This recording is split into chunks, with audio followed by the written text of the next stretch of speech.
Corona দুঃসময়ে কাজ করা COVID-19 emergency response and pandemic preparedness ERPP প্রকল্পের অধীনে কর্মরতদের সাথে বৈষম্যমূলক আচরণ করার অভিযোগ উঠেছে। আজ রাজধানীতে জাতীয় প্রেস ক্লাবে আয়োজিত সংবাদ সম্মেলনে এই অভিযোগ করেন ভুক্তভোগী ডাক্তার আব্দুর রহমান রাসেল।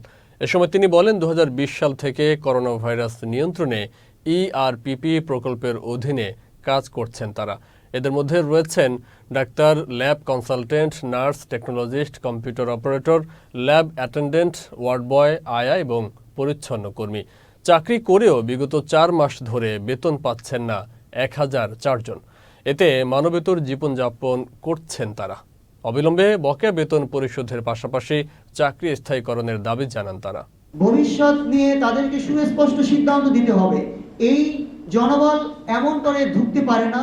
এই জনবল দুঃসময়ে কাজ করে যে আজকে সংগ্রাম করে টিকে আছে, তাদের নিয়ে এমন প্রহসনমূলক কোনো ঘটনাই ঘটতে পারে না। যখন এমন ঘটনা ঘটছে তখন আমাদের দাবি আরো জোরালো হচ্ছে। আমাদের চাকরিগুলো অনতিবিলম্বে স্থায়ীকরণ করতে হবে। আমাদের নাম দিয়েই পদ সৃজন করা হচ্ছে, অথচ আমাদেরকে কেন এখনো এমন অনিশ্চয়তায় যুক্ত হচ্ছে? কেন আমাদেরকে নিয়ে চুক্তি করার কথা হচ্ছে?